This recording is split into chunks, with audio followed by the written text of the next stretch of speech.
Hello बच्चों, आज मैं स्टार्ट कर रहा हूं क्वेश्चन नंबर 71 से। पहले क्वेश्चन समझते हैं। क्वेश्चन क्या है? A uniform rod A B of length small L and mass small M is free to rotate about point A. Full stop. The rod is released from rest in horizontal position. Full stop. Given that the moment of inertia of the rod about A is ml square by 3, the initial angular acceleration of the rod will be. कह रहा है कि initial angular acceleration क्या होगा? Okay, इस तरह से है, ये एक एक्सिस है, ओके, इसके अबाउट एक रॉड है, इस तरह से रखा हुआ है, ऐसे है, और ये रॉड की लंबाई l है और इसकी मास कितनी है? m है। क्लियर है? तो t इज इक्वल टू 0 पर इस तरह से है, ये time t is equal to 0 पर ऐसा है, और t टाइम के बाद क्या हो रहा है? t टाइम के बाद ऐसे हो रहा है।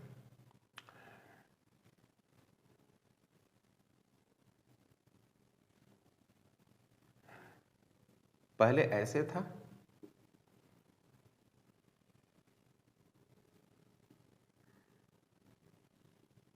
पहले ऐसे था, थोड़ा सा और बड़ा कर दे,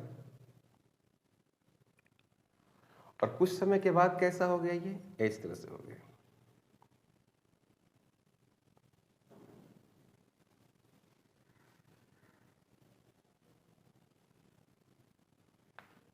क्यों हो गया? क्योंकि यहां पर क्या लग रहा है? सेंटर से एक mg फोर्स लग रहा है। पूरा लंबाई कितना है इसकी? l है, और सेंटर ऑफ मास और एक्सिस ऑफ रोटेशन के बीच का दूरी जो हो गया वो हो गया r परपेंडिकुलर, इसको बोलते हैं, और l/2 हो जाएगी, होगी। तो इसमें इस तरह से ये रोटेट कर रहा है, तो इसमें अल्फा एक्सेलरेशन आ गया। तो ये अल्फा एक्सेलरेशन हमको कैलकुलेट करना है। तो now torque on the rod due to force mg at center of mass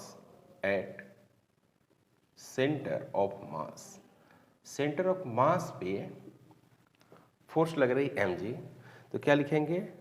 tau is equal to R perpendicular into F. तो आर परपेंडिकुलर कितनी है? l/2 है, और यहाँ पर एफ कितनी है? mg है।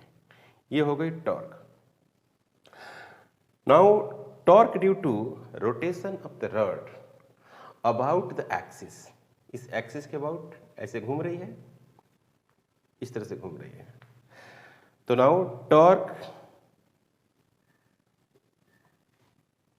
About A due to rotation, तो क्या लिखेंगे? Tau equal to I into alpha. अब आई क्या लिखेंगे? ml²/3, ml²/3। तो ये जो रॉड की मोमेंट ऑफ इनर्शिया है फ्रॉम द वन एंड, है ना, वन एंड से आपको पता होगा कि जो मोमेंट ऑफ इनर्शिया होती है रॉड की, वो ml²/3 होती है। अब इसको मान लेते हैं second, from first and second की अगर बात करें तो इसको और इसको इक्वेट करेंगे तो मिलेगा आपको ml² divided by 3 into alpha is equal to l/2 m into G. इस m से इस m को कैंसिल करेंगे, एक l से एक l कैंसिल होगा, तो l into alpha divided by 3 is equal to g/2। Alpha is equal to 3/2 g into l। ये हो गया answer. This is the angular acceleration of rod at t equal to 0। Just इतना acceleration से ये rotate किया है इसके बाद। क्लियर? इसमें कोई डाउट? ओके, क्वेश्चन आपको क्लियर समझ में आ गई है। एक रॉड है, इसके एंड है, मान लीजिए इसको पकड़ा हुआ है ऐसे, और छोड़ते हैं इसको, तो छोड़ेंगे तो क्या करेगा, ऐसे रोटेट कर जाएगा, रोटेट करेगा तो कुछ दूर जाएगा, है ना। तो कितना है इसका एंगुलर एक्सेलरेशन होगा। ये सवाल था, काफ़ी सिंपल क्वेश्चन है, कठिन नहीं है।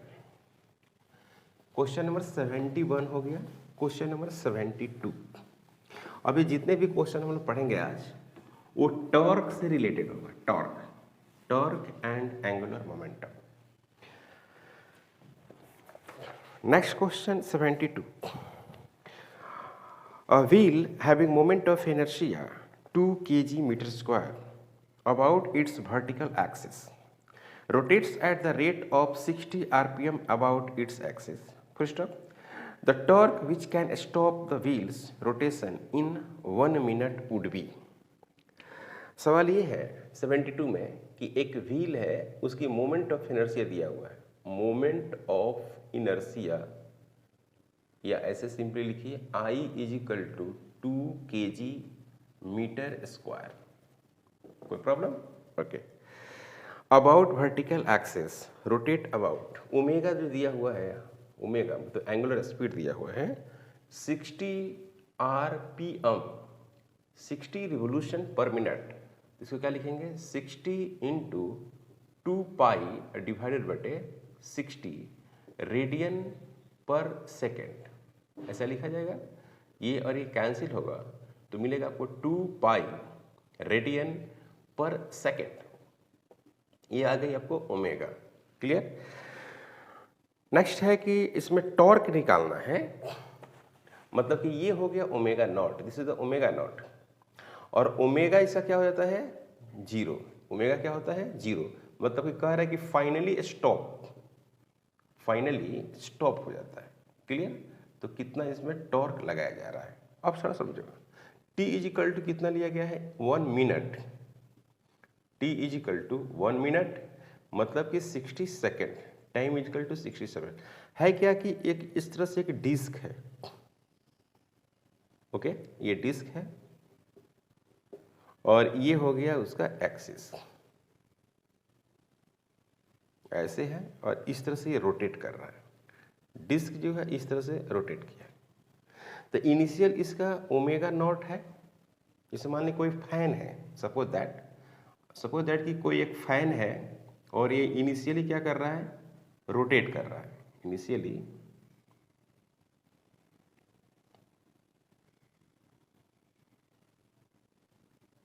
इनिशियली ऐसे रोटेट कर रहा है इस तरह से। अब इसको क्या करते हैं ना कि एक फोर्स लगाकर इसको रोक रहे हैं। उसी तरह से जैसे मान लीजिए कि ये ऐसे सपोज दैट ऐसे रोटेट कर रहा है, डिस्क ऐसे रोटेट कर रहा है, तो आप एक इस तरह से फोर्स लगाकर इसको रोटेट कर रहे हो, मान लो, है ना। तो फाइनली क्या हो जाएगा, ये जीरो हो जाएगा। तो इसमें कितना टॉर्क लगेगा, टॉर्क से हम लोग क्या करते हैं, अगर कोई बॉडी रोटेट करती है तो उसको हम लोग क्या कर सकते हैं, टॉर्क लगा के ही रोक सकते हैं। अगर कोई बॉडी है ना रुकी हुई है तो किसी बॉडी को अगर आप घुमाना चाहते हैं तो टॉर्क से हम लोग घुमा सकते हैं। यानी कोई घूमती हुई बॉडी को अगर आप रोक रहे हैं तो उसमें भी टॉर्क लगेगी। अगर किसी रुकी हुई बॉडी को आप रोटेट कराना चाहते हैं तो उसमें टॉर्क लगेगी। मतलब ये कहना चाहता हूँ कि अगर किसी बॉडी को आप रोटेट कराना चाहते हैं तो उसमें टॉर्क की जरूरत पड़ेगी। तो सिंपली अगर कोई बॉडी रोटेट करती है तो क्या लिखते हैं, tau is equal to I into alpha. तो आई तो आपको दे रखा है और अल्फा निकालने के लिए इतनी सारी चीजें दे रखा है। तो एक फार्मूला होता है omega is equal to omega naught plus alpha into T. तो यहाँ पर क्या करता है, ये जीरो कर रहा है। Omega naught is equal to दिया हुआ है 2 पाई प्लस अल्फा हमको कैलकुलेट करना है इंटू 60। तो यहाँ पर क्या लिखेंगे, alpha is equal to minus 2 pi divided बटे क्या हो गया, 60 हो गया, 30 हो गया। Alpha is equal to minus pi divided बटे 30 हो गया radian per second square, radian per second square. अब यहाँ पर पुट कर देंगे तो tau is equal to I. अब यहाँ पर क्या करते हैं, मॉड लिख देते हैं, मॉड लिखेंगे, है ना, क्योंकि हम पॉजिटिव लेना चाहते हैं। तो आई इज इक्वल टू कितना है, 2 है, और ये वाली वैल्यूज है माइनस पाई डिवाइडेड बटे 30। इसको सोल्व करेंगे तो कितना मिलेगा, पाई डिवाइडेड बटे 15 न्यूटन मीटर, और यही होगा आंसर। समझ में आया? क्लियर है? एक डिस्क है जो इनिशियली रोटेट कर रही थी, है ना, आंसर सी होगा। इनिशियली रोटेट कर रही थी और इसमें टॉर्क लगा के इसको रोका गया है, तो फाइनल एंगुलर वेलोसिटी 0 मैंने करके ये निकाल लिया। फार्मूला पुटिंग क्वेश्चन है, क्वेश्चन कठिन नहीं है, काफ़ी आसान क्वेश्चन है। 72 हो गया, 73, तो 73 भी क्वेश्चन इसी तरह से है, फार्मूला पुटिंग ही क्वेश्चन है, कोई कठिन ये क्वेश्चन नहीं है। पहले क्वेश्चन आप समझिए, 73 क्या है question. The moment of inertia of a body about a given axis is 1.2 kg metre square, full stop. Initially the body is at rest. In order to produce a rotational kinetic energy of 1500 joule, an angular acceleration of 25 radian per second square must be applied about axis of the duration is. कह रहा है ये 73 question में पहले समझ लीजिए। 73 में कह रहा है कि मोमेंट ऑफ इनर्शिया आपको दिया हुआ है और ये दिया हुआ है बच्चों 1.2 kg मीटर स्क्वायर। ओके, और इसमें कह रहे हैं कि इनिशियली जो है वो रेस्ट में है, इनिशियली रेस्ट में है। क्लियर? और इसकी जो काइनेटिक एनर्जी है, काइनेटिक एनर्जी, जैसे था काइनेटिक एनर्जी, काइनेटिक एनर्जी, तो ये हो गया आपको 1200 जूल है, सॉरी 1500 है, 1500 joule. N angular acceleration, this is the alpha angular acceleration, ये दिया हुआ है 25 radian per second square. Okay, must be applied about that for the duration is. कहने का मतलब ये हुआ, यहाँ पर कहने का मतलब ये है कि इसमें कितना टाइम लगेगा। जैसे इनिशियली तो रेस्ट में है, तो जब रेस्ट में रही होगी तो काइनेटिक एनर्जी इनिशियली क्या रही होगी, 0 नहीं होगी ना। जब कोई बॉडी रोटेट ही नहीं करेगी तो उसकी काइनेटिक एनर्जी कितनी होगी, 0 होगी। तो अब ये क्या है कि अल्फा इसमें आया बॉडी में, जैसे सपोज दैट कि कोई बॉडी है, अब ये तो मोमेंट ऑफ इनर्शिया दिया हुआ है, तो किसी भी तरह की आप बॉडी को आप इसे बना सकते हैं। ये सपोज दैट कि डिस्क है और ये हो गया इसकी एक्सिस ऑफ रोटेशन और इसके अबाउट रोटेट कर रही है, तो इनिशियली ये 0 है। ओके, अब इसमें अल्फा आपने दे दिया तो एंगुलर एक्सेलरेशन इसमें आप दिए हैं तो इसका स्पीड बढ़ा होगा, तो कितना समय लगा। अब इसमें क्या है कि काइनेटिक एनर्जी 0 से काइनेटिक एनर्जी 1500 होने में कितना समय लगा, ये बताइए, बस यही सवाल है और कुछ नहीं। तो आप लिख जानते हैं, we know that rotational kinetic energy, we know that rotational kinetic energy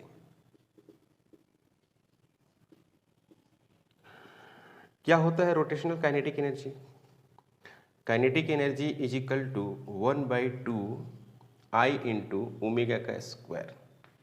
तो आप ओमेगा निकाल लेंगे तो आपको काम बन जाएगा, है ना। ओमेगा अगर कैलकुलेट करके रखें तो omega equal to omega naught plus alpha into T. तो यहाँ पर क्या लिखेंगे, ओमेगा इज इक्वल टू 0 प्लस अल्फा इंटू टी। तो यहाँ पर क्या लिखेंगे, omega is equal to alpha into T. Okay, अब इसकी एंट्री यहाँ कराते हैं या फर्स्ट कर देते हैं, from first.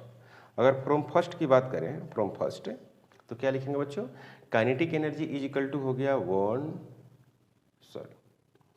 1500 is equal to 1/2 I. I का वैल्यू है 1/1.2 और ओमेगा का वैल्यू है अल्फा इंटू टी इसका स्क्वायर। तो हमको कैलकुलेट क्या करना है, यहाँ पर लिखेंगे 1500 is equal to 1/2 into 1.6 into alpha, alpha है 25, तो इसका लिखेंगे क्या, 25 इंटू 25 इंटू टी का स्क्वायर, यही टी निकालनी है। इसको ऐसे लिख सकते हैं 15 into 00 is equal to 1/2 into 1.2 into 25 into 25 into T square. तो ये और ये 4 हो गया, है ना। तो ये हो गया 3, सॉरी ये हो गया 5 और ये हो गया 3, सही है। पुट आउट नहीं, तो यहाँ पर हो गया 3 into 4 is equal to 1/2 into 1.6 into 5 into T square. कोई प्रॉब्लम नहीं। यहाँ पर देखिएगा, इसको 4 तो ये 0.3, फिर ये 3 तो 0.1, समझ में आया।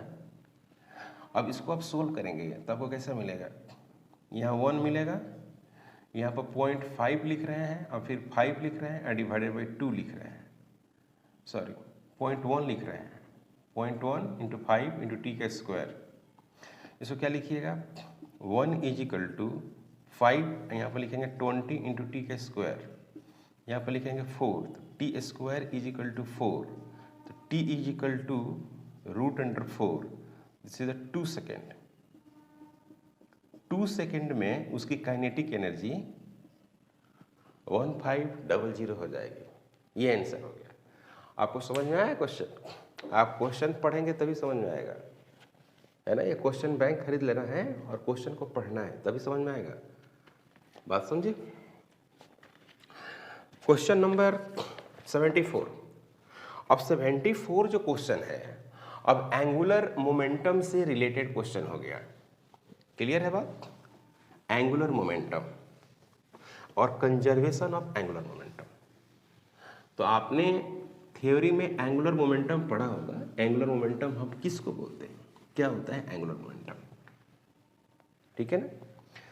कोई बॉडी एक फिक्स एक्सिस के अबाउट रोटेट करती है तो उसमें एंगुलर मोमेंटम आता है। ये आप पढ़े होंगे, एंगुलर मोमेंटम की बात करते हैं। और अगर उसमें एक्सटर्नल टॉर्क जीरो है, एक्सटर्नल टॉर्क जीरो है, तो बॉडी का एंगुलर मोमेंटम कांस्टेंट रहेगा, जिसको हम लोग कंजर्वेशन ऑफ एंगुलर मोमेंटम बोलते हैं, है ना। तो सेम इसी तरह की बातें हैं, आप थ्योरी पढ़े होंगे। मैं 74 की बात कर रहा हूँ, क्वेश्चन नंबर 74।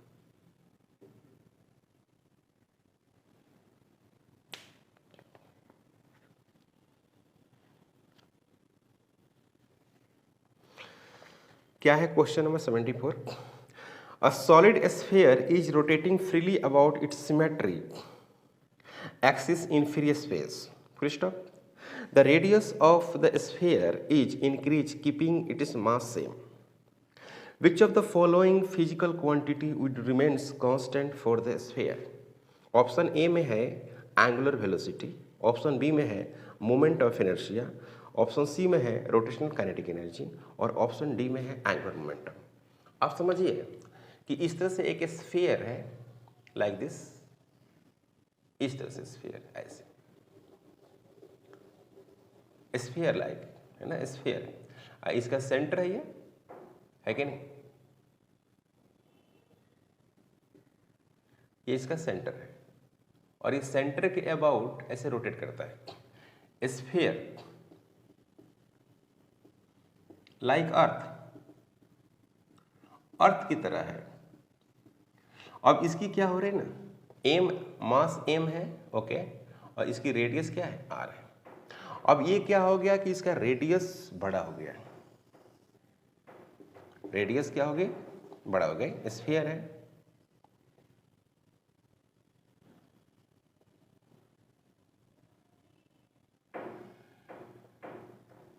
इसकी रेडियस बढ़ गई, okay, rotation radius. Suppose that कि इसकी रेडियस हो गई 2r, फिलहाल रेडियस इसकी कितनी है, r, और मास सेम है। तो इसकी रेडियस जब बढ़ी है तो इसमें कोई एक्सटर्नल टॉर्क नहीं लगा है। नाउ यहाँ पर लिखेंगे क्या, now when radius increase, when radius increase, no any external, no any external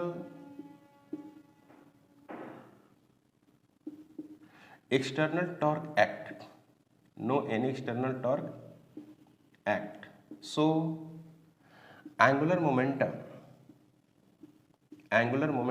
conserve, angular momentum जो है कंजर्व। कैसे? L is equal to I into omega, L is equal to I into omega ये क्या रहेगा, कांस्टेंट रहेगा।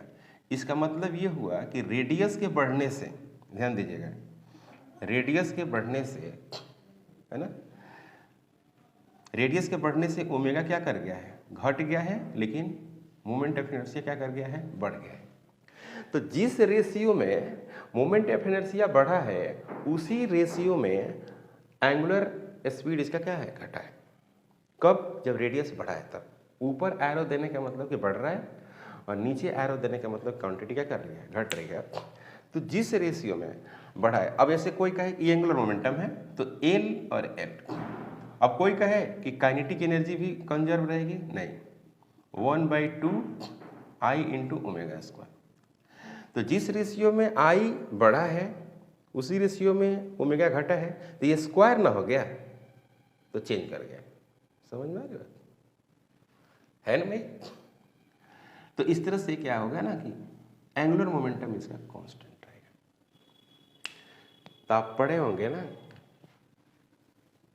आपको पढ़ाया गया होगा कि किसी भी बॉडी पे एक्सटर्नल टॉर्क अगर क्या है, जीरो है, तो उसका एल क्या होता है, कांस्टेंट होता है। कांस्टेंट एंगुलर मोमेंटम कांस्टेंट होता है।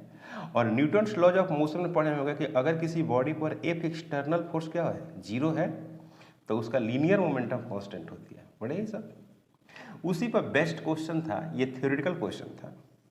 इस क्वेश्चन में बहुत बड़ा क्वेश्चन नहीं है और बहुत कंसेप्चुअल भी नहीं है, सिंपल एक थ्योरी थी। ओके, 74 हो गया। अब बात करते हैं हम लोग 75 नंबर क्वेश्चन की। क्वेश्चन अब सिर्फ एंगुलर मोमेंटम से आएगा, इसके बाद जो भी क्वेश्चन होंगे एंगुलर मोमेंटम से आएगा। तो एंगुलर मोमेंटम और कंजर्वेशन ऑफ एंगुलर मोमेंटम की कंसेप्ट आपको मालूम होनी चाहिए। इनका कंसेप्ट अगर नहीं मालूम है तो आपको प्रॉब्लम होगी। अब क्वेश्चन नंबर 75,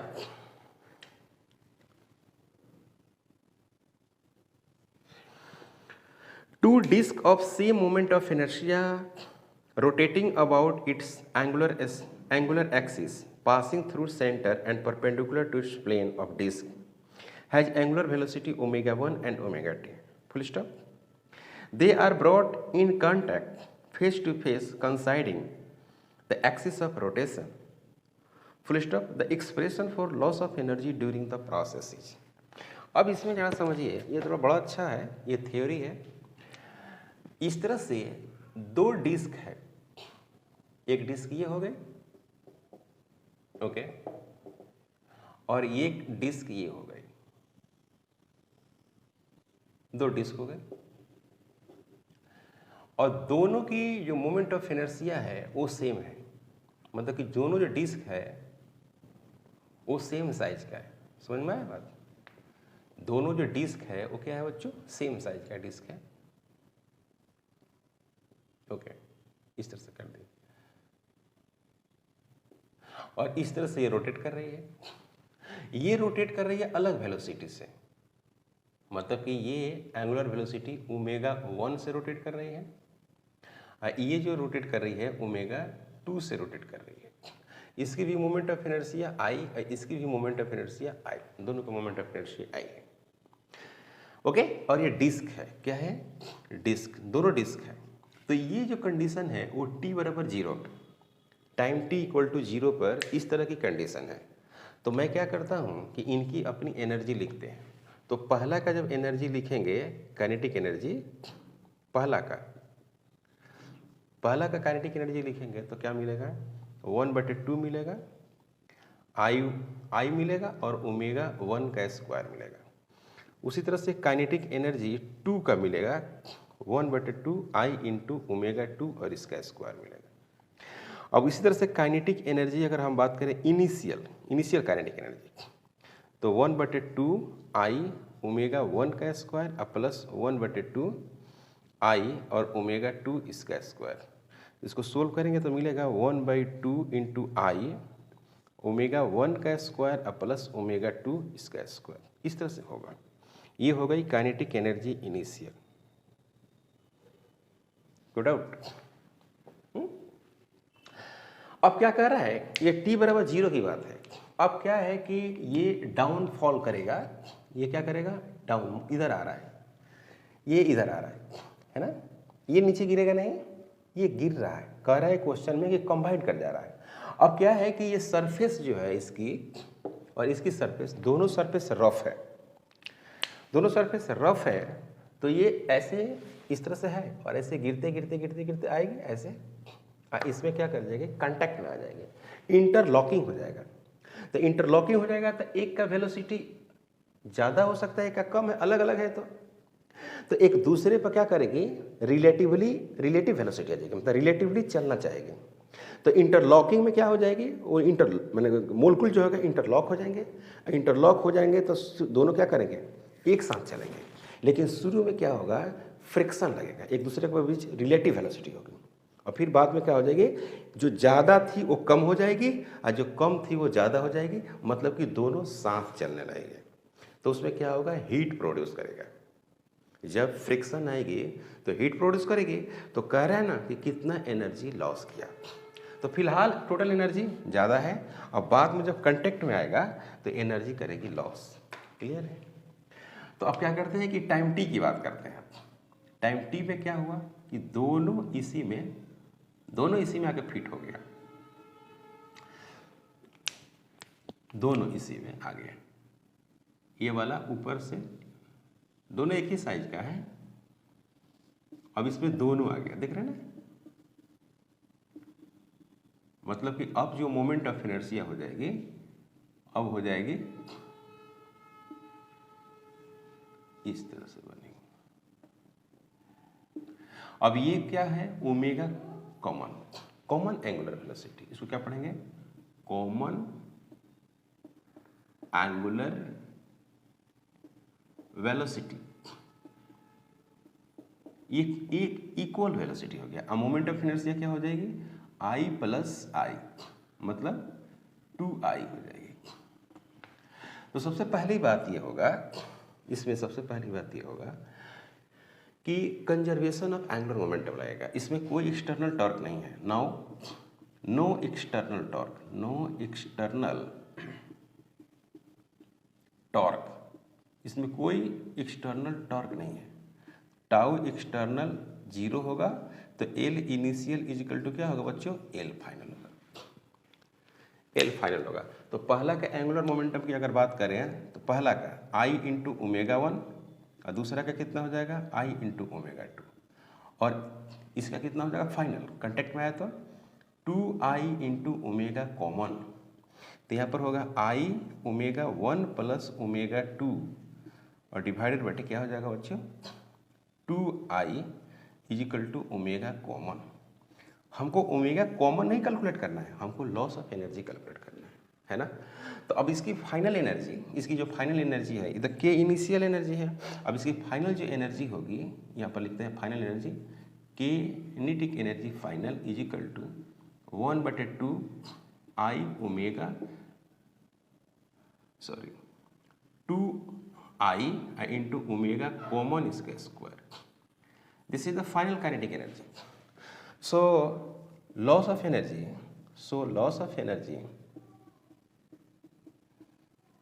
energy डेल्टा के ई लिखेंगे, है ना बच्चों। लॉस ऑफ एनर्जी क्या होगी, डेल्टा के ई।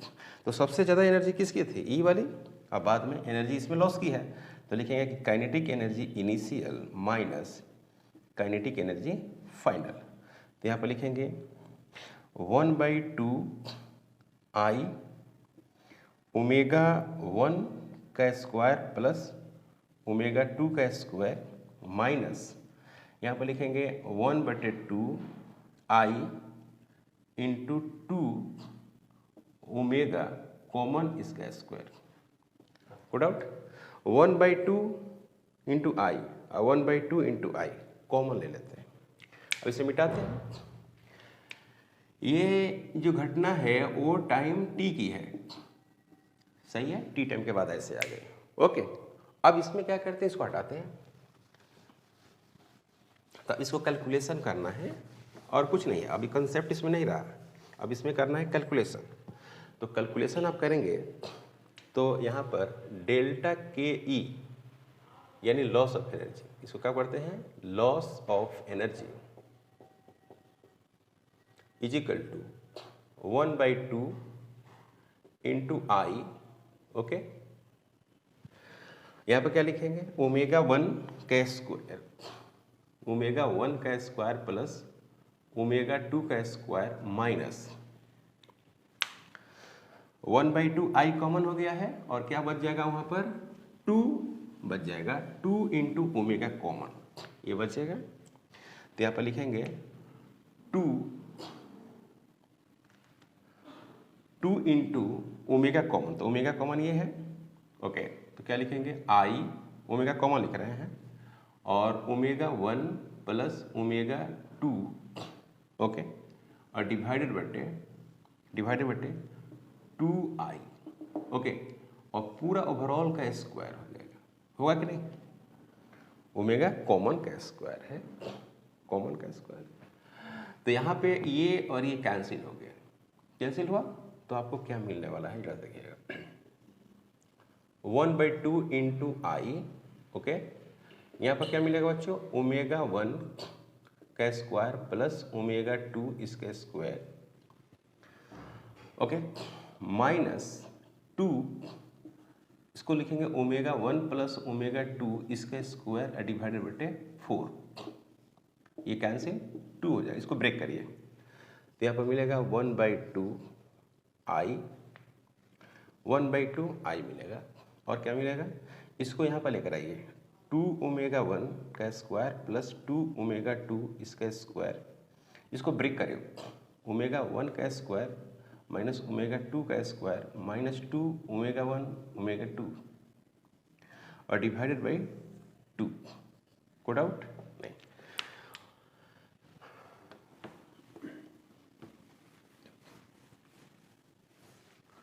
अब इसे अगर आप सोल्व करोगे तो क्या मिलेगा, I/2 और 2 इंटू 2 4 I/4। यहाँ पर देखो क्या मिल रहा है, ओमेगा 1 है तो ओमेगा 1 का स्क्वायर हो जाएगा प्लस ओमेगा 2 का स्क्वायर हो जाएगा माइनस 2 ओमेगा 1 ओमेगा 2, ओमेगा 1 और ओमेगा 2। तो यहाँ पर मिलेगा बच्चों I/4 ओमेगा 1 माइनस ओमेगा 2 इसका square. This is the answer, this is loss of energy, इसी को कहते हैं लॉस ऑफ एनर्जी। ओके, इसको ये आंसर हो गया। इन जनरल जो फार्मूला हम लोग लिखते हैं कुछ ऐसा लिखते हैं, देखिएगा, लॉस ऑफ एनर्जी का फार्मूला हम लोग ऐसे लिखते हैं 1/2। ओके, I1 फिर क्या लिखेंगे, I2 डिवाइडेड बटे I1 plus I2 into omega 1 minus omega 2 और इसका स्क्वायर। तो देखिए ओमेगा 1 ओमेगा 2 क्या है, स्क्वायर है यहाँ पर, और I1 I2 दोनों सेम था, I था, तो यहाँ पर I का स्क्वायर हो जाएगा और यहाँ पर 2I हो जाएगा, एक I से एक I कट जाएगा, तो यहाँ पर I बचेगा, यहाँ पर 2I इंटू 2 4 है ना। ये this is the loss of, है ना, जनरल फार्मूला होता है लॉस ऑफ एनर्जी का। तो ये क्वेश्चन कठिन नहीं था, ये थ्योरी थी, क्लियर। जिस बच्चे को थ्योरी मालूम है ना तो डायरेक्ट ये लिखेगा, 1 मिनट का क्वेश्चन को 20 सेकेंड में सोल्व कर देगा, बबल भी कर देगा, मतलब कि सोल्यूशन 10 सेकेंड में ही होगा। ये अगर नहीं मालूम रहेगा, प्रैक्टिस नहीं रहेगा तो अब रिजल्ट होने वाला ही नहीं है, क्योंकि इतना आप समय लगाइएगा तो रिजल्ट कहाँ से होगी।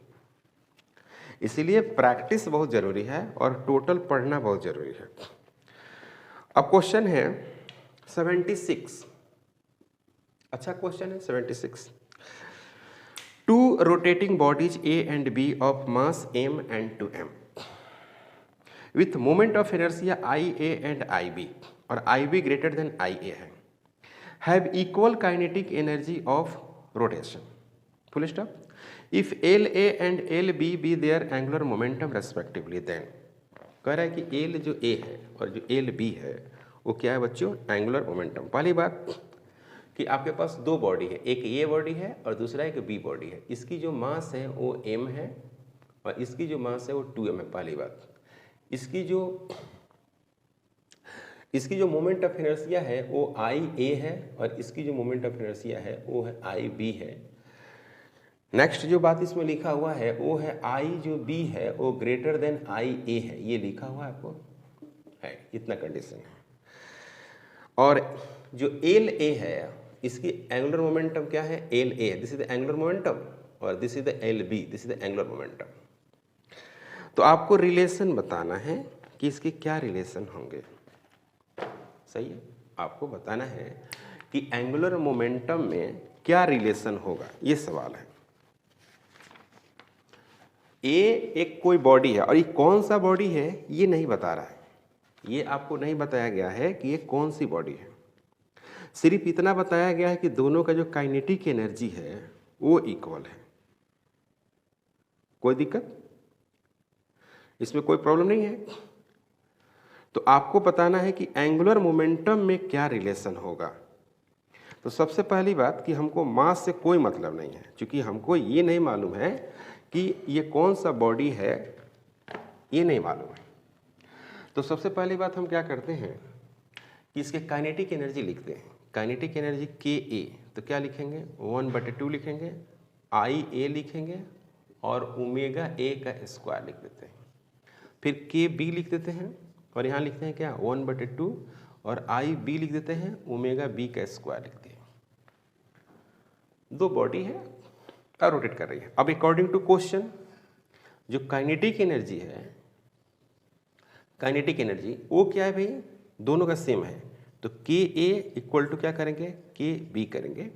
तो 1/2 इंटू आई ए और यहाँ पर क्या होगा बच्चों, ओमेगा ए का square equal to 1/2 I B और ओमेगा बी इसका स्क्वायर, ऐसे लिखेंगे। तो यहाँ पर क्या मिलने जा रहा है, यहाँ पर आपको मिल रहा है आई ए, कुछ इसमें रिलेशन आप निकाल सकते हैं। आई ए डिवाइडेड बटे आई बी इक्वल टू लिख सकते हैं ओमेगा बी का स्क्वायर डिवाइडेड बटे ओमेगा ए का स्क्वायर। तो ओमेगा बी का स्क्वायर डिवाइडेड बटे ओमेगा ए इसका स्क्वायर, ऐसे लिखा जा सकता है।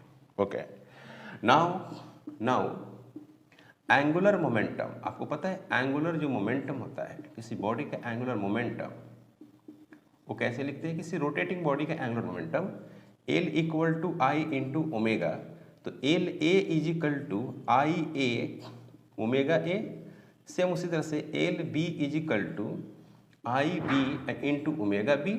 और हमको क्या कैलकुलेट करना है, रिलेशन कैलकुलेट करना है, एल ए और L B is equal to. तो इसमें क्या लिखेंगे आप, इसमें लिखेंगे आप ओमेगा ए डिवाइड बटे ओमेगा बी। ओके, यहाँ पर देखो, यहाँ पर इसको आप ऐसे भी लिख सकते हैं और आई बी डिवाइडेड बटे I A is equal to omega A divided बटे ओमेगा बी और इसका स्क्वायर, ऐसे लिख सकते हैं। अब इसका स्क्वायर को हटा देंगे तो क्या लिखेंगे आप, ऐसे भी तो लिख सकते हैं, ऐसे रूट लिख सकते हैं कि नहीं। तो ओमेगा ए बटे ओमेगा बी के बदले यहाँ पर क्या लिख सकते हैं, रूट लिख सकते हैं। तो एल ए डिवाइडेड बटे L B, okay, is equal to यहाँ पर लिखेंगे under root I B divided बटे आई ए। अब क्वेश्चन क्या कह रहा है, क्वेश्चन में कहा है कि आई बी ग्रेटर देन आई ए। तो यहाँ पर क्या है, क्वेश्चन कह रहा है कि आई बी ग्रेटर देन आई ए। इसका क्या मतलब हुआ, इसका मतलब ये हुआ कि आई जो बी है डिवाइडेड बटे क्या आई ए ग्रेटर देन 1। कोई प्रॉब्लम, ऐसा लिखा जा सकता है I B greater than I A comma I B बटे I A greater than 1। Now अब यहाँ पर हम क्या कर सकते हैं कि इसके अकॉर्डिंग यहाँ पर वर्क करेंगे।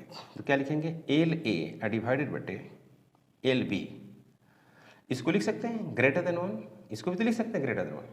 यानी यहाँ पर आप लिख सकते हैं रूट अंडर आई बी डिवाइडेड बटे आई ए ग्रेटर देन 1। इसको आप ग्रेटर देन 1 लिख सकते हैं, तो क्या इसको भी तो लिख सकते हैं। तो एल ए डिवाइडेड बटे एल बी ग्रेटर देन 1, मतलब कि L A greater than L B. ऐसा एक ऑप्शन है जो करेक्ट होगा, है ना। तो ऑप्शन में आपको पढ़ के सुना देता हूँ। ऑप्शन ए में है L A is equal to L B by two, नहीं होगा। ऑप्शन बी में है L A is equal to two L B, नहीं होगा। और ऑप्शन सी में है बच्चों L B greater than L A, ये भी नहीं होगा। और ऑप्शन जो सी है डी, उसमें L A greater than L B, तो ऑप्शन डी होगा। ऐसे सवाल अच्छे सवाल में आते हैं, क्योंकि जो वैल्यूज दिया है उसका इस्तेमाल नहीं हुआ, लेकिन जो आपको कंडीशन दिया है उस कंडीशन के हेल्प से ही क्वेश्चन बना है। और कहीं पे वैल्यूज पुट करके आपको कैलकुलेशन नहीं करना है, ओनली टॉक करना है for physics. Okay, question number 77। अब जितने भी क्वेश्चन आएंगे सभी क्वेश्चन आपको एंगुलर मोमेंटम से ही रिलेटेड क्वेश्चन होंगे। एंगुलर मोमेंटम जितने भी क्वेश्चन आएंगे, टोटल क्वेश्चन आपको एंगुलर मोमेंटम से ही बनेंगे।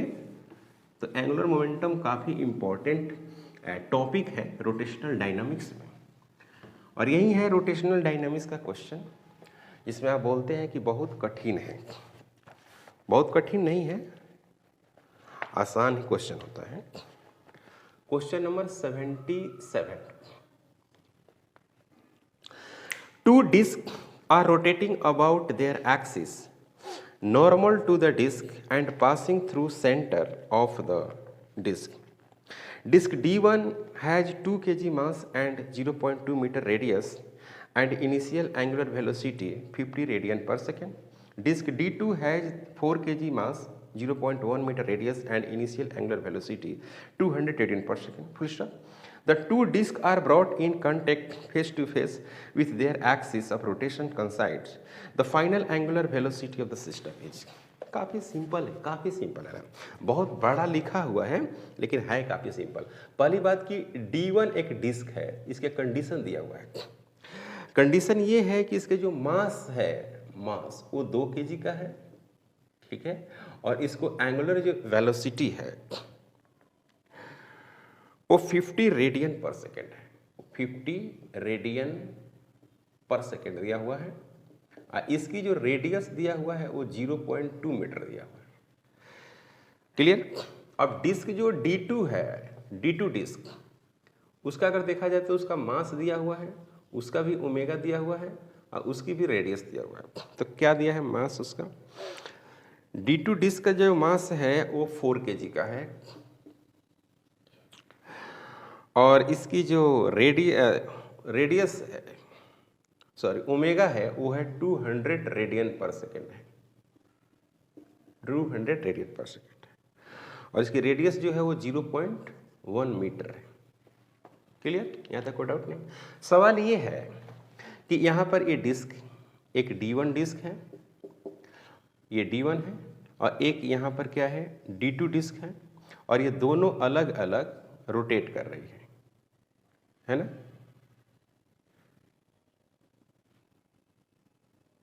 अलग अलग एंगुलर वेलोसिटी से रोटेट कर रही है। इसकी अपनी एंगुलर वेलोसिटी ओमेगा 1, इसकी अपनी एंगुलर वेलोसिटी ओमेगा 2, इसकी मोमेंट ऑफ इनर्शिया I2, इसकी मोमेंट ऑफ इनर्शिया I1। अलग अलग दो डिस्क है। और उसके बाद क्या करती है, ये दोनों कंबाइंड हो जाती है, दोनों एक में कंबाइंड हो जाती है, तो उसकी एक कॉमन एंगुलर वेलोसिटी होगी। तो यही हमको कॉमन एंगुलर वेलोसिटी निकालनी है। क्लियर। तो यहाँ पर क्या हो गया, I1 और प्लस I2 हो जाएगा और एंगुलर वेलोसिटी कॉमन हो जाएगी। क्लियर है। तो पहली बात कि इसमें कोई एक्सटर्नल टॉर्क नहीं लग रहा है, एक्सटर्नल टॉर्क कोई नहीं लग रहा है। तो इसका एंगुलर मोमेंटम क्या होगा, इसका एंगुलर मोमेंटम होगा I1 इंटू ओमेगा 1। I1 ये I1 है। इसका मोमेंट ऑफ इनर्शिया, डिस्क का मोमेंट ऑफ इनर्शिया क्या होती है बच्चों, mr² divided by 2 into omega 1। तो सोल्व करेंगे इसको, तो सोल्व करेंगे तो मास कितना है 2 है, रेडियस कितना है 0.2 इंटू 50 डिवाइडेड बाई 2 से 2 कैंसिल। इससे इसको सोल्व करेंगे तो ये कितना हो जाएगा, ये 10 हो जाएगा, और 10 में 2 से 0.2 से गुणा करेंगे तो 2 आ जाएगा। L1 का वैल्यू कितना आ गया 2। कोई डाउट? यहाँ तक कोई डाउट नहीं है? ओके। L2 का वैल्यू कितना आएगा बच्चों? L2 का वैल्यू आएगा I2 इंटू ओमेगा 2। इसको सोल्व करेंगे तो mr का square divided by 2 into omega 2। तो चलो इसका मास बताओ भाई। इसका मास है 4 kg और r है इसका 0.1, फिर 0.1 इंटू 200 डिवाइडेड बाई 2। देखो एक जीरो यहाँ से, ये 2 जीरो कैंसिल, ये कट गया तो कितना बचा? 4 बचा। 4 kg metre. I into omega होता है तो kg metre square radian per second होता है। इसका भी अपना यूनिट होगी। ओके। अब यहाँ पर क्या है कि अभी कंबाइंड हो जा रहा है, तो इसमें क्या लिखेंगे कि एक्सटर्नल जो टॉर्क है, एक्सटर्नल टॉर्क क्या है बच्चों? 0। तो L इनिशियल बराबर क्या है? L final. L इनिशियल बराबर है L फाइनल। तो आपको L इनिशियल कितना आ गया? 2 और 4। कोई डाउट? यहाँ तक कोई डाउट नहीं है। L इनिशियल है, ये इनिशियल एंगुलर मोमेंटम निकाल दिया मैंने और दूसरा का भी इनिशियल एंगुलर मोमेंटम निकाल दिया, तो दोनों को जोड़ेंगे तो इनिशियल हो जाएगा ना। फाइनल में क्या है? फाइनल में है I1 plus I2 into omega common, या डायरेक्ट आप फॉर्मूला भी लिख सकते हैं। तो फिर यहाँ पर क्या लिखेंगे बच्चों? 2 लिखेंगे। 2 और 4 कितना होगा? 6 हो गया। 6 हो गया। I1 क्या लिखेंगे? I1 लिखेंगे पहला का ये moment of inertia mr square by 2। तो mr स्क्वायर बाई 2 मतलब कि 2, यहाँ पर 2 लिखेंगे। r का स्क्वायर मतलब कि 0.2 mr स्क्वायर और डिवाइडेड बाई क्या लिखना है? 2 लिखना है। प्लस क्या लिखना है? फिर 4 लिखना है। 0.1 इंटू 0.1 और डिवाइडेड बाई फिर क्या लिखना है? 2 लिखना है। ओके, इसका हो गया। और यहाँ पर क्या निकालना है? Omega common. This is the omega common निकालना है। एंगुलर मोमेंटम को मैंने कंजर्व कराया है। अब इसको आप हटाइए, या डायरेक्ट आप फार्मूला का भी इस्तेमाल कर सकते हैं। डायरेक्ट फार्मूला का भी इस्तेमाल कर सकते हैं। तो यहाँ पर निकला 6 निकला। यहाँ पर देखो 1/2 यहाँ पर भी है और 1/2 यहाँ पर भी है। अब 0.1 10 टू द पावर माइनस 2, 0.1 यहाँ पर भी 0.2 है, यहाँ पर 0.2 है, तो यहाँ पर भी 10 टू द पावर माइनस 2। मतलब कि ऐसा हो जाएगा 10 to the power minus 2 common हो जाएगा और डिवाइडेड बाई 2 होगा। ये समझ में आ रहा है नहीं आ रहा है? ये तो फिजिक्स है नहीं, ये तो कैलकुलेशन है भाई, है कि नहीं? तो अब यहाँ पर देखो, यहाँ पर क्या होगा? 2 इंटू 2 इंटू 2 और प्लस 4, ओनली 4 बचेगा। तो यहाँ पर हो गया 10 to the power omega common, तो 10 to the power minus 2 divided by 2 into ये हो गया 4 8 और 8 प्लस 4 ओमेगा कॉमन। तो यहाँ पर क्या मिलेगा? 10 to the power minus 2 divided by 2 into 12 into omega common, ये मिला 6। तो ये हो गया, देखो तो ये 6 हो गया, ये 6, ये 6। तो omega common is equal to हो गया 1/10 टू द पावर माइनस 2। तो ये हो गया 100 रेडियन पर सेकेंड। ये हो गया omega common. This is the answer. समझ में आ रही? Omega common, this is the answer. तो इसके कई सारे तरीका है, या तो इसके बाद तो सिर्फ मैथ है यार, छोटा जोड़ घटाव है, गुणा भाग इसको बोल सकते हो ना। तो ये हो गया क्वेश्चन नंबर 77 क्वेश्चन नंबर हो गया। Okay, question number 78। A circular platform is mounted on a frictionless vertical axle. Full stop. Its radius 2 meter and its moment of inertia about the axle is 200 kg meter square.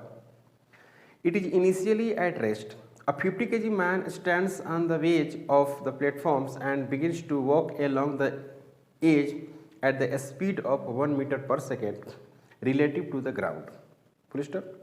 Time taken by the man to complete 1 revolution is. इस तरह से एक platform है, ऐसे एक platform बना हुआ है ना। ओके, लाइक डिस्क, इसका सेंटर हो गया ये, और इस तरह से एक्सल, ओके, और इस तरह से ये रोटेट करेगा। कब? जब यहाँ पे इस किनारे पर, है ना, मान लीजिए कि एक आदमी है, एक मैन, ये है मैन। अब मैन का जो मास है वो m दिया हुआ है और कितना है 50 kg, 50 kg है, और इस पे ऐसे ऐसे ये घूमेगा, ऐसे v वेलोसिटी से घूमेगा, इसके रेडियस यहाँ से r होगा। तो उसी के हिसाब से ये डिस्क भी घूमेगा। अगर आदमी आगे जाएगा ना तो डिस्क कैसे घूमेगा? अपोजिट में घूमेगा। अगर आप डिस्क पे चलेंगे, कोई इस तरह से डिस्क है, इस पे आगे की तरफ चलेंगे ना तो डिस्क कहाँ आएगा? पीछे आएगा, पीछे की तरफ घूमेगा। ओके, तो नाउ इसमें लिखेंगे कि now no external torque, no external torque, कोई इसमें एक्सटर्नल टॉर्क नहीं है। तो टाउ एक्सटर्नल 0, तो एंगुलर मोमेंटम जो होगा वो कांस्टेंट होगा। Angular momentum constant. तो L initial is equal to L final. कोई डाउट? ओके, यहाँ पर कुछ दिया हुआ भाई, मोमेंट ऑफ इनर्शिया दिया हुआ है।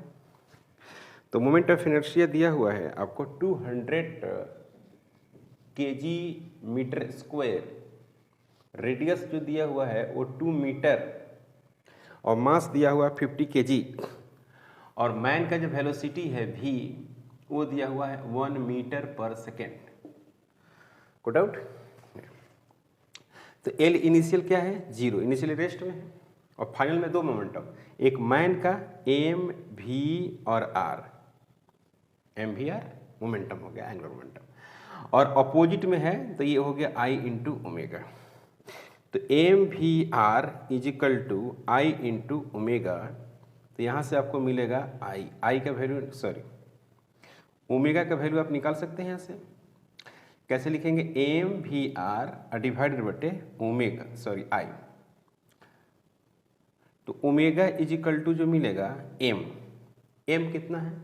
m है 50 kg, 50, ओके, और v कितना है? 1, r कितना है? 2, और ये है आपको 200, तो मिलेगा 1/2 रेडियन पर सेकेंड, ये मिलेगा radian per second. Okay, radian per second मिलेगा। अब आप यहाँ पे क्या लिखेंगे? एंगुलर वेलोसिटी, यानी एंगुलर वेलोसिटी अब लिखेंगे। तो angular velocity of man relative to platform, है ना, man with respect to platform, तो यहाँ पर लिखेंगे क्या? Angular velocity of man minus angular velocity of platform. तो यहाँ पर लिखेंगे angular velocity of man is equal to angular velocity of man with respect to platform plus, sorry, angular velocity platform, angular velocity platform. Clear है? तो platform का angular velocity omega है, और angular velocity of man with respect to platform कैसे निकालेंगे? Angular velocity of man, man का कितना angular velocity होगा, ये हम बात कर रहे हैं। तो angular velocity of man with respect to platform कैसे लिखेंगे? v बटे r लिखेंगे, क्योंकि v बराबर क्या होता है?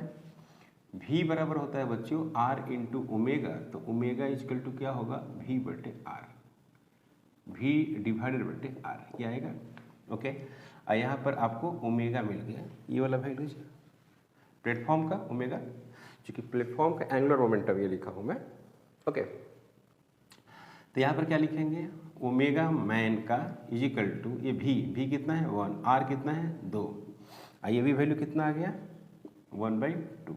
तो क्या हो गया? 2 इंटू 1/2, ये कैंसिल। तो omega man is equal to 1 radian per second. तो आपको क्या निकालना है?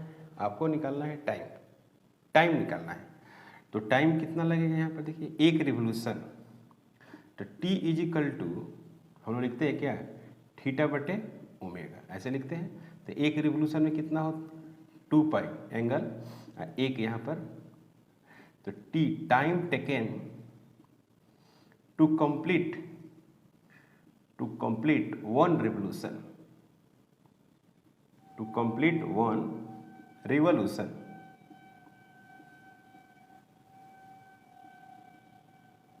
कितना हो गया, t is equal to 2 pi second, और ये हो गया आंसर। क्लियर है। तो आपको ऑप्शन में अगर देखा जाए तो क्वेश्चन के ऑप्शन में है तो सी आंसर है। Clear, okay. अच्छा क्वेश्चन था ये, 78 हो गया। अब बात करते हैं क्या 79, question number 79। Question number 79 loss of energy से है, और लॉस ऑफ एनर्जी का मैंने बहुत सारे क्वेश्चन को मैंने सोल्व किया है। तो डायरेक्ट आप फॉर्मूला भी लिख सकते हैं, इसमें कोई आपको प्रॉब्लम नहीं है। अगर लिखना चाहेंगे तो डायरेक्ट लिख सकते हैं, है ना, और डायरेक्ट लिखना भी चाहिए। क्वेश्चन पहले आप समझ लीजिए, बड़े लैंग्वेज में लिखा हुआ है। A circular disc of moment of inertia IT is rotating in a horizontal plane about its symmetric axis with a constant angular speed omega initial. Another disk of moment of inertia IB is dropped coaxially into a rotating disk. Full stop. Initially the second disk had the zero angular speed. Eventually both disks rotated with the constant angular speed omega final. Full stop. The energy lost by the initial rotating disk in the friction is, कह रहा है ये कि एक ये disc है, question number 79, एक ये डिस्क है और ये रोटेट कर रहा है, ये रोटेट कर रहा है कितना से, ओमेगा इनिशियल से। इसका मोमेंट ऑफ इनर्शिया IT है, मोमेंट ऑफ इनर्शिया IT दिया हुआ है, और एक दूसरा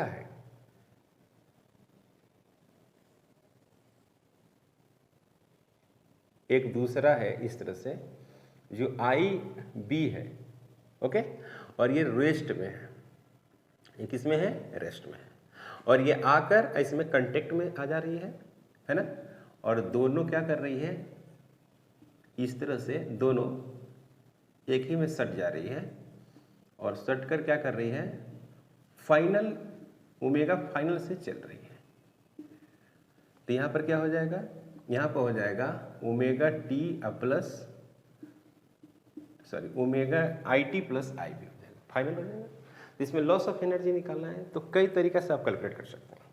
एक तो इसका L इनिशियल बराबर क्या कर दीजिए, L फाइनल कर दीजिए। तो L इनिशियल में क्या लिखिएगा, IT लिखिएगा इंटू ओमेगा इनिशियल लिखिएगा प्लस 0 लिखिएगा, और बाद में क्या लिखिएगा, IT plus IB into omega final लिखिएगा, यही ना, यही हुआ। तो omega final is equal to IT into omega initial divided by क्या हो जाएगा, ओमेगा T प्लस IB। आपको लॉस ऑफ एनर्जी निकालना है। तो लॉस ऑफ एनर्जी में क्या करिएगा, पहले लिखिएगा kinetic energy initial, kinetic energy initial लिख दीजिए, कितना होगा 1/2 होगा I काइनेटिक एनर्जी पहला का IT ओमेगा इनिशियल इसका स्क्वायर, फाइनल में क्या होगा 1/2 IB इंटू 0 का स्क्वायर। तो ये मिलेगा आपको 1/2 इंटू IT ओमेगा इनिशियल इसका स्क्वायर। उसी तरह से लिखेंगे क्या, काइनेटिक एनर्जी फाइनल, तो यहाँ पर लिखेंगे 1/2 और IT plus IB into omega final इसका स्क्वायर, है ना। तो लॉस ऑफ एनर्जी का क्या मतलब, डेल्टा K लिखते हैं इसको, डेल्टा K ही लिखते हैं। तो इसमें लिखते हैं K kinetic energy initial minus kinetic energy final, इस तरह से लिखा जाएगा।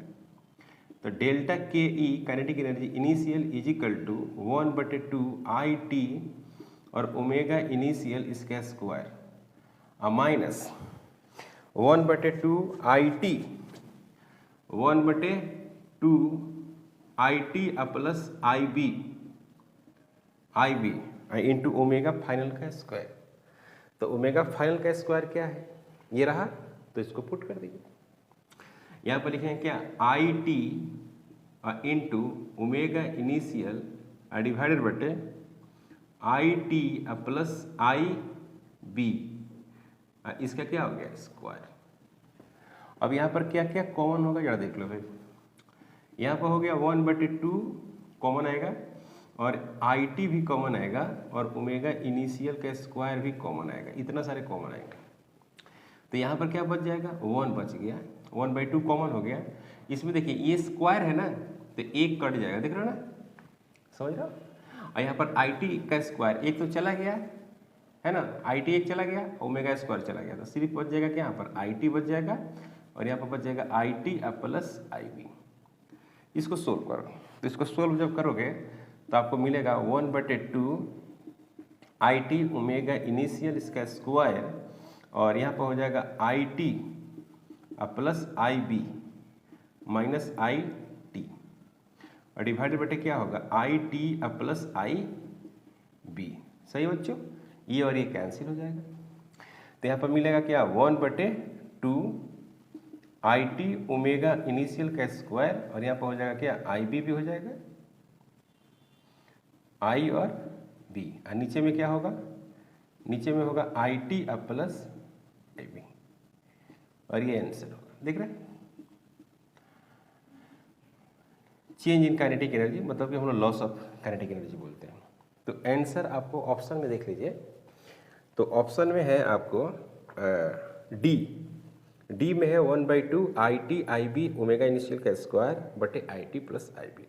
इसको ऐसे भी लिख सकते हो ओ आर और लॉस ऑफ जो एनर्जी होती है उसको क्या लिखते हैं, फार्मूला लिखते हैं 1/2 ओके, और यहाँ पर लिखते हैं क्या I1 फिर I2 डिवाइडेड बटे I1 plus I2 into omega 1 minus omega 2 इसका स्क्वायर, ऐसे लिखते हैं है ना। तो इसको लिख सकते हैं आप ऐसे, डेल्टा के ई इजिकल टू 1/2 और यहाँ पर लिखना है क्या आई टी, फिर यहाँ पर लिखना है क्या आई बी डिवाइडेड बटे I T plus I B into omega initial इसका स्क्वायर।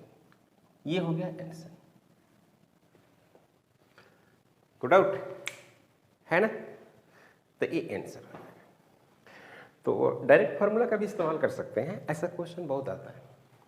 Question number 80। अब देखो भाई क्वेश्चन नंबर 80 देखते हैं। पहले आप किताब खरीद लीजिए और किताब खरीदने के बाद आप क्वेश्चन को समझिए। सबसे जरूरी है क्वेश्चन समझना कि क्वेश्चन क्या कह रहा है।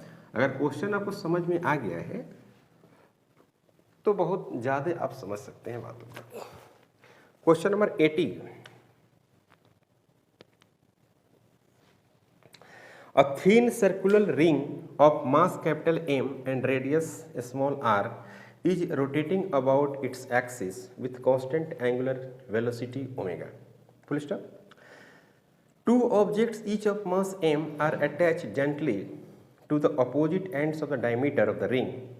The ring now rotates with the angular velocity given by.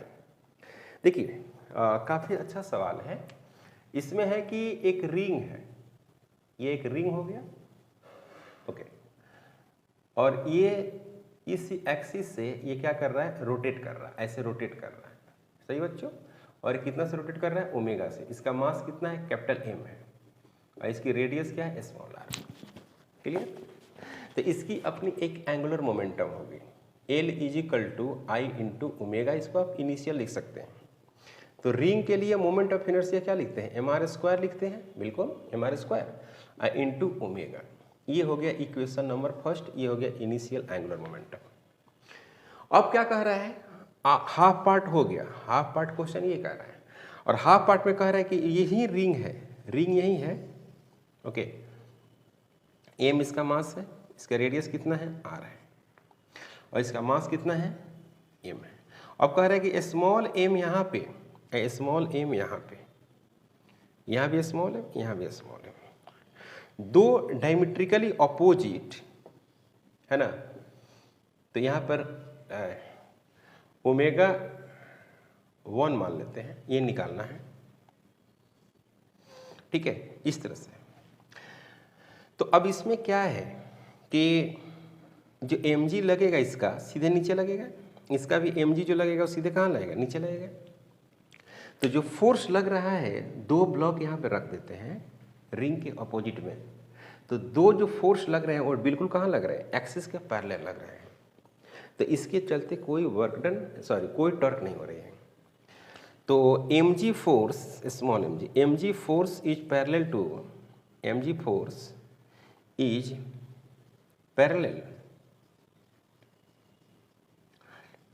To axis of rotation, axis of rotation.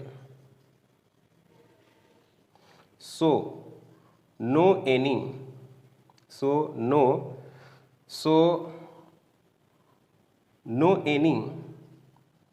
external work, external torque act, no any external torque act, that is angular momentum